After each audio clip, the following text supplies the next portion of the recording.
What's going on, family? It's the entertainer, motivator, educator, Lucky Murray with the Daily Gamecock, where starting this week, we are doing 2 podcasts every single week about Gamecocks and also college sports, mainly football and basketball. We're gearing up for football season.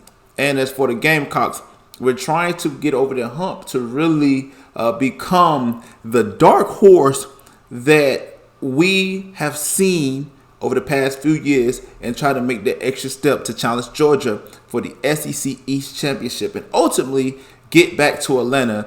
We have not been to Atlanta since 2010 when the Steven Garcia led Gamecocks faced Cam Newton and the Auburn Tigers. That's the year that they went to win the national championship. So we got a few stories that we're going to talk about today, so you don't want to miss it.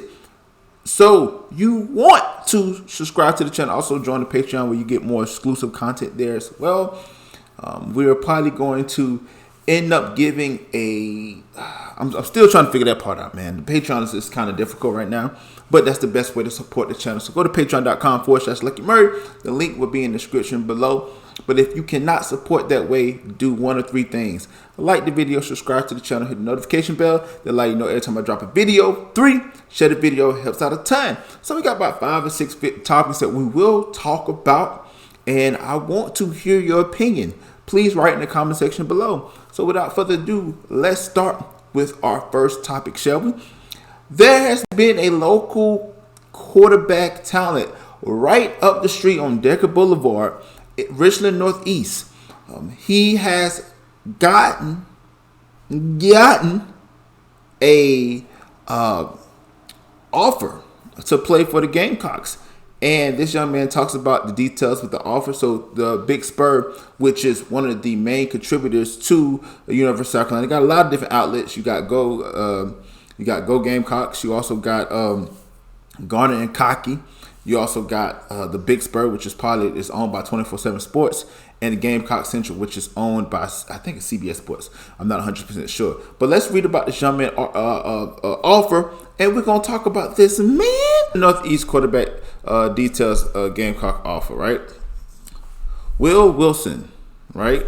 Will Wilson. If that can go down. Appreciate Daryl Loggins for following through on what he said when they first met during his junior day back in January, right? Will Wilson, that's the young man from R&E. Appreciate Daryl Loggins for following through on what he said when they first met during the junior day back in January. South Carolina newly hired offensive coordinator said he would stop by Richland Northeast during the spring to watch Wilson practice. He just wanted to see how the ball came off my hand, Wilson says. I don't know when he was going to come this spring. He told my dad maybe a day or so before. So when he came, he watched me practice. He talked after practice, and the next day he pulled the trigger, so he stuck with his word. Loggins made a short trip to R&E on Wednesday. R&E is Richland Northeast. I'm from Columbia, so I don't say Richland Northeast. I always say R&E, right? Wilson tweeted about the Gamecocks offer a little more than 24 hours later. It meant a lot, Wilson said. The big being the hometown school, being like 20 minutes from my house. That's big. Wilson said he and Loggins had a pretty extensive conversation Thursday night. We were talking about a whole bunch of things, but what he thought about me, what he saw at practice, and what he liked going up to the school, looked around and be around the school more and building a better relationship, Wilson said. Wilson added, Loggins is a cool guy. He's an easygoing, talking to, straightforward. He lets you know what's up from the jump, right? And I'm gonna read this last little part. I'm looking for a place where they want me. I feel wanted, Wilson said. Just the development part, that's a big role. I want to go to a place where I can get developed the right way. Learn the game of football, be a better student of the game, be prepared for when I take the next step to the NFL in a place that fits my play style and the education part. A place that has my major. Let's go back to this, shall we? one of the things that I was talking about, I talked to this young man that's in my basketball club. And we was talking about, we was talking about scholarships and playing college. Because he was like, yo, I could play college in the NBA. I said, well, first of all, you want to know why you're going to college. You necessarily don't go to college just to go to college. You don't go to college just to play football. You don't go to college just to play basketball. You go to college to study a particular discipline, a major. And that major is going to help you create a livelihood for the rest of your life. Sports, football, basketball in particular, help you with that process to get to that next level. So a lot of times when kids say, I just want to hoop, I just want to ball, they don't actually want to go to college just to go to college.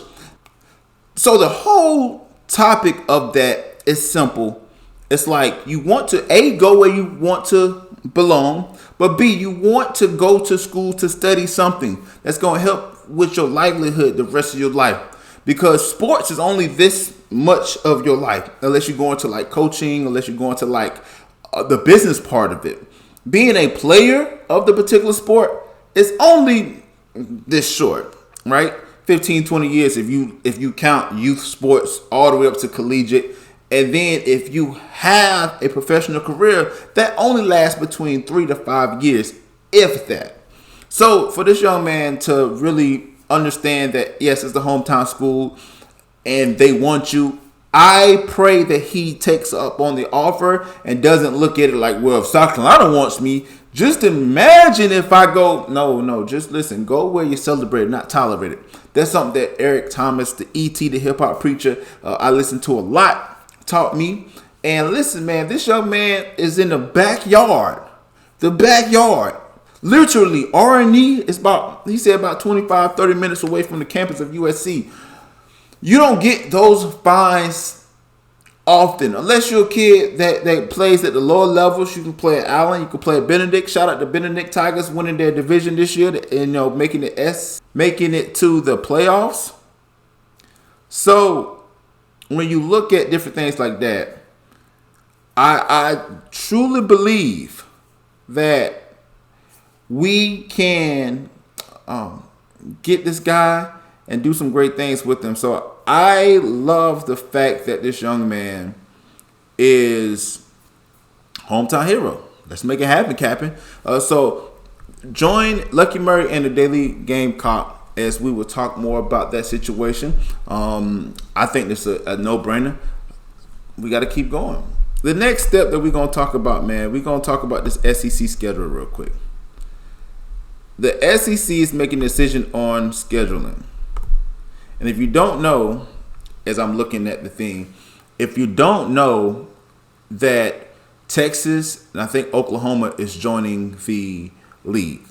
So they're trying to decide whether or not they're going 8 teams or 8 team or 9 team schedule, conference schedule. So let's read what 24/7 Sports, the Big Spur has. We're going to talk a little bit about the scheduling of the SEC and moving forward after the 2024 year when Texas and Oklahoma added, what it means for not only the Gamecocks but the SEC in whole. Let's read that, shall we? It says, there's a better than average chance that the Southeastern Conference will decide on a new football schedule format, which will begin in 2024 when Oklahoma, Texas join the league. Here's a dive into where things stand plus how in the pack South Carolina. Obviously, the big question is what happens in 2024. That's next season, guys. The league's annual meeting began in Destin on Tuesday, and answers are expected.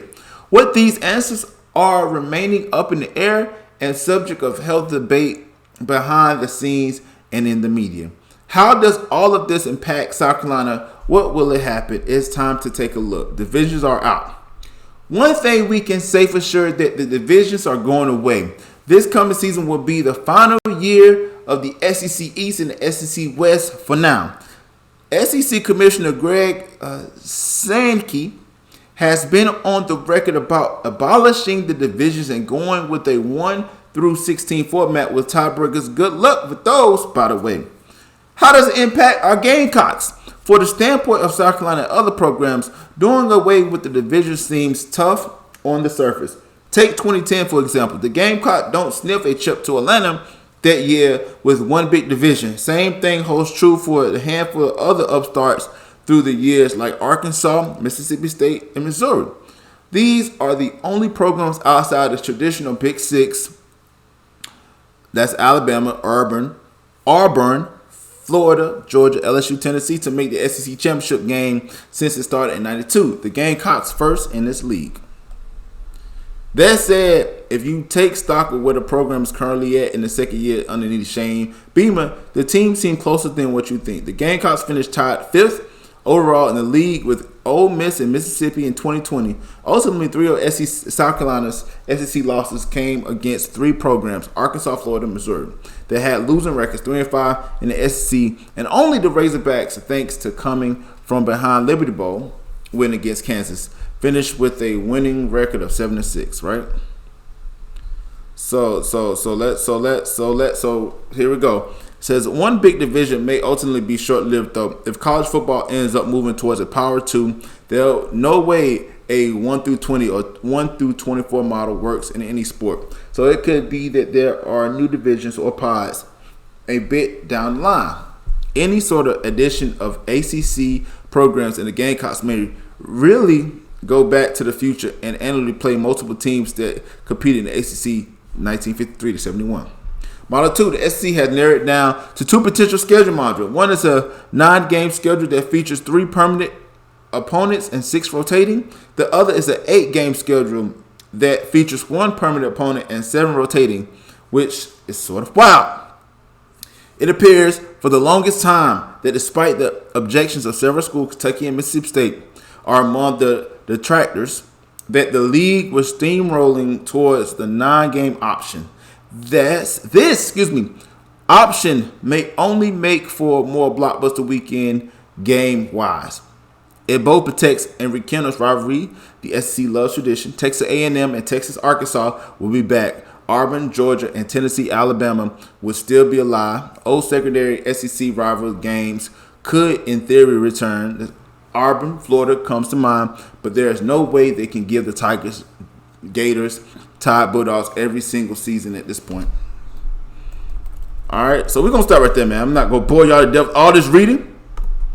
We're going to go back to what this particular means. I don't like the 1 through 16 format that they have as far as the SEC schedule, because I think that does not give an account to 1 and 2 play for the SEC championship. I think that some type of division model should be in place, and then tiebreakers, because some of these teams ain't gonna even play each other. And how are you going to go with the tiebreakers if the teams haven't played each other, but they have similar records? So I think that right there may have to go out the window. I am a big fan of I like that 8-game schedule, because that opens the door for teams like South Carolina to have Clemson in there. Have a FBS school like Furman, Wofford. I love South Carolina State. Get these in-state schools some love. I also like having other games like the North Carolina game that may not be seen. If we had 9 games for the SEC schedule, that leaves 3 games. Clemson is one of them. So you really have 2 games to work with. And then, maybe there's a chance that we can play USC. So I believe that this is something that it's tough. It's a tough pill to swallow. But I do like the rotating schedule where we don't play the same guys every single year. And, the 9 games would give us 3 permanent opponents. So for South Carolina, it'd be Georgia, Florida, Tennessee. Or you can take out Tennessee.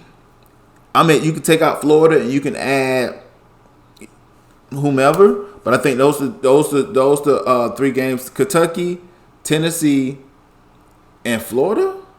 Yeah. Yeah. No, Georgia. No, you need Georgia, Kentucky, and Tennessee. Those are 3 games you need right there. Right there. And all those other things, maybe one you may play Alabama, maybe another you may play Auburn, maybe another you play Ole Miss, maybe another you play Texas A&M, another you may take Texas, Oklahoma. So those things right there definitely has its moments, and I'm super excited about that. But ultimately, it's up to the SEC to let us know. So hopefully, within the next couple of months, we will hear the fate of the SEC as far as scheduling, and we will understand where we'll be at. So hopefully, man, this is going to be something that's good and noble, man. Let's talk about the 23 schedule real quick, guys. And this is the schedule, right? From the easiest opponent to the hardest opponent. Let's go, man. Let's get it in, man. Let's get it in, right? The game, let's just read it, man. Let's just read all this, man. Y'all don't want to read all that. So, the easiest to the hardest? Oh, toughest to the easiest. All right, okay. Georgia's going to be a tough one. So, Georgia projected to win the 2-time national champions. Last year record 15-0, 8-0. Having to travel to Athens to face off against the 2-time defending national champions will be the toughest test for the South Carolina during the 2023 year. I put a short video out that said we're going to upset these guys. So it's already got 22-something thousand views. If that happens, the junk gonna blow up. Having following the end of the season, Georgia had replaced offensive coordinator Todd Monken, who was hired by the Baltimore Ravens for the same position. The Bulldogs handed the keys to offense to Mike Bobo, who was the Gamecocks offensive coordinator and interim head coach in 2020. The Bulldogs entered spring practice with a quarterback battle on their hands with Carson Beck, Brock Vern Guff, and Gunnar Stockton. Oh, snap. Gunnar was actually supposed to come to South Carolina, but he ended up going to Georgia, battling for the starting spot. Beck was Stetson Bennett's backup in 2022. So that's it. Tennessee, that's the second hardest game. Really? All right. This will be a matchup that will receive a lot of attention after what South Carolina was able to pull off in 2022 at Willie B. Tennessee's offense has to replace quarterback Hayden Hooker and wide receiver Jalen Hayden, who are both all to the NFL and were big pieces of the Volunteers offense in 2022. In the spring, Joe Milton III, who backed up Hooker and took over at the end of the season after Hooker was injured, versus the Gamecocks and true freshman Nico Lamalavia. I'm battering out for the starting quarterback, right? 3, Clemson. All right, okay.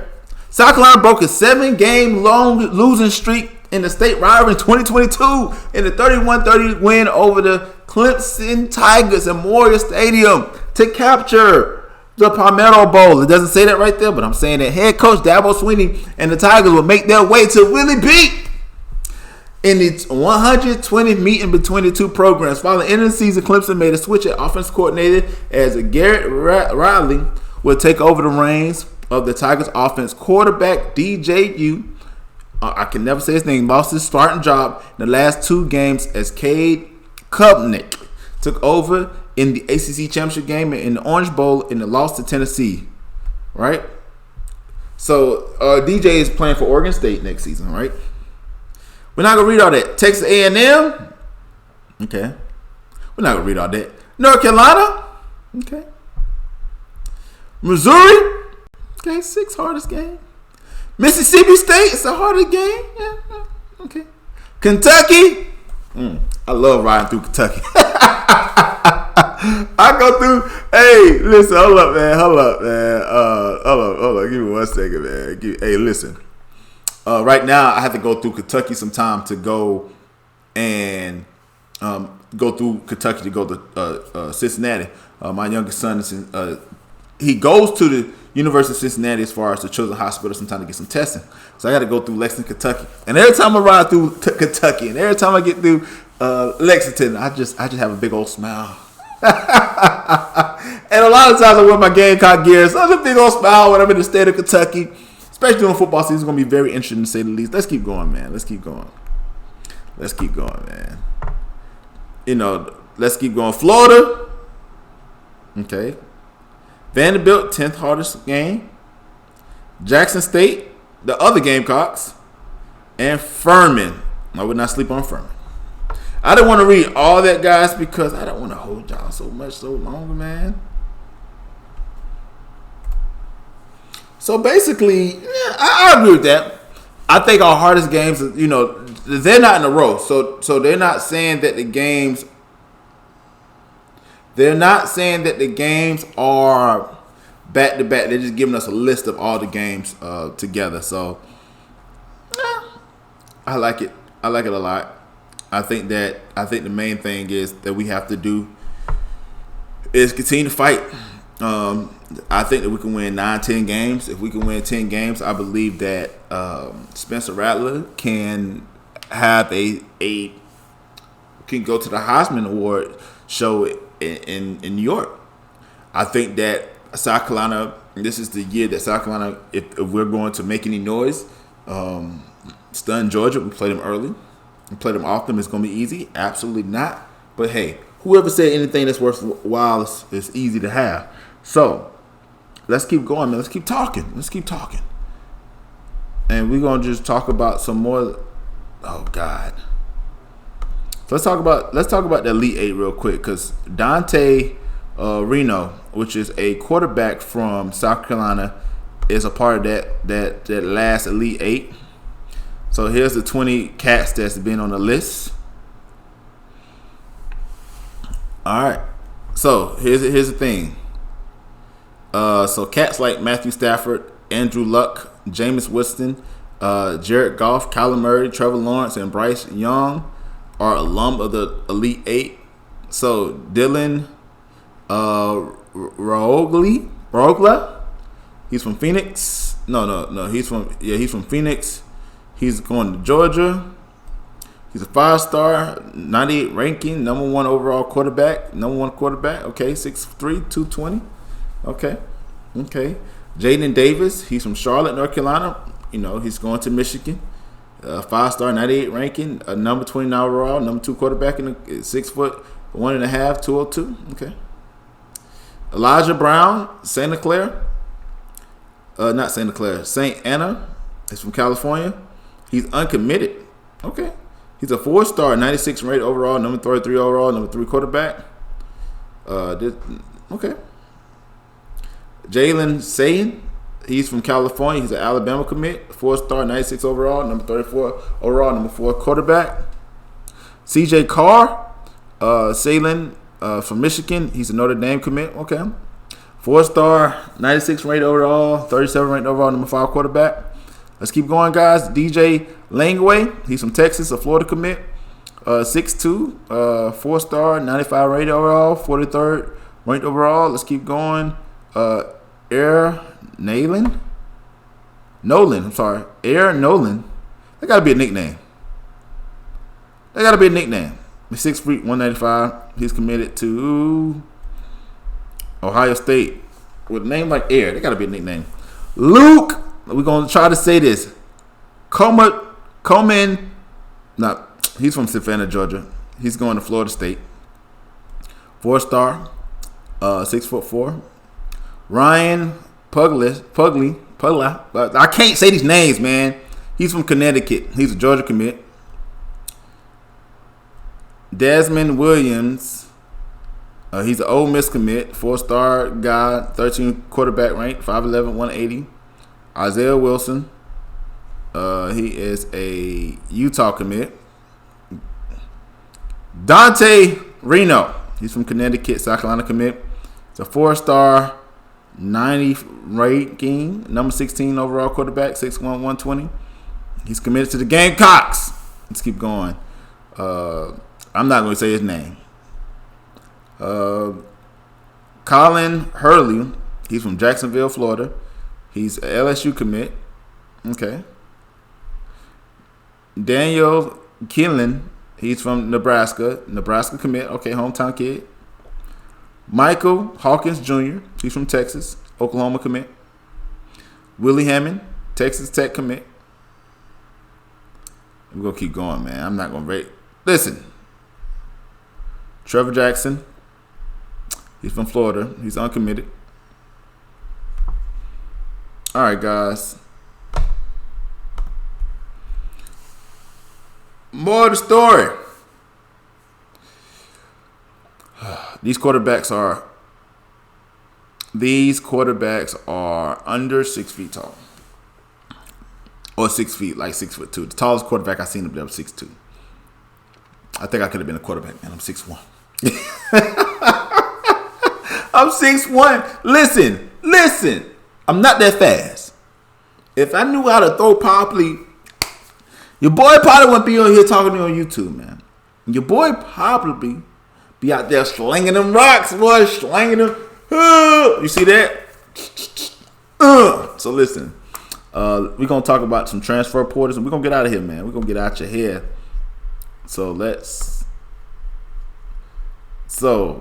top 5 transfer portals, and this is in college football, and we're going to wrap it up, man. So let's keep going. So Casey Thompson, FAU.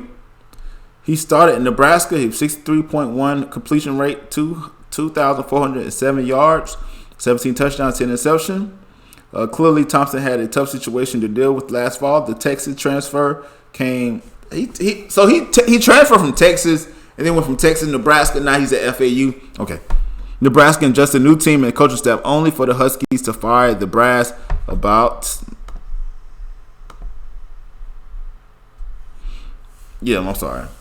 1 month into the season. Despite these issues, Nebraska didn't have a ton of issues when it came to scoring and moving the ball. Thompson led the Huskies to a rock solid, but he committed too many turnovers, and Nebraska more so evident the defense in the run game. At FAU, Thompson walks into a close to ideal situation. Quarterback guru Tom Herman taking over as head coach. The Owls should return a strong supporting cast around Thompson, includes all-conference USA tailback Larry McCummon III and veteran offensive line. So Brandon Armstrong, North Carolina State. At Virginia, okay, he was 54.7 completion rate, 2,210 yards, 7 touchdowns, 12 interceptions. Last year was absolutely ugly for Armstrong in the Virginia program overall. The first-year head coach, Tony Elliott, appeared to be in over his head, and Armstrong suffered partially as a result. Recalling that he passed over 4,000 yards, 31 touchdowns 2 seasons ago with the Cavaliers. That an established high-level starting quarterback would go through that steep of a drop-off from one season to the next seems to hit at some issues around the team of Armstrong. Virginia went 3-7, and its only win came against woeful competition against Georgia Tech, Old Dominion, FCS opponent Richmond. So Hudson, Crude, I think. So he played at Texas. With Hudson actually playing over the course of 2 seasons at Texas, he did pretty well. An average of 7.9 yards per attempt. Many not down anyone's socks off, but is it Cord? It's Card. I can't read. The man's last name is Card. Did his press to focus into action during his injury to Thompson in 2021 and the Quinn Irwins in 2022. All right, Devin Laurie, Kentucky. He came from North Carolina State. And Jeff Sims in Nebraska. All right. Honorable mentions. We're not going to read all these people. That's a lot of quarterbacks that switch rooms, man. So,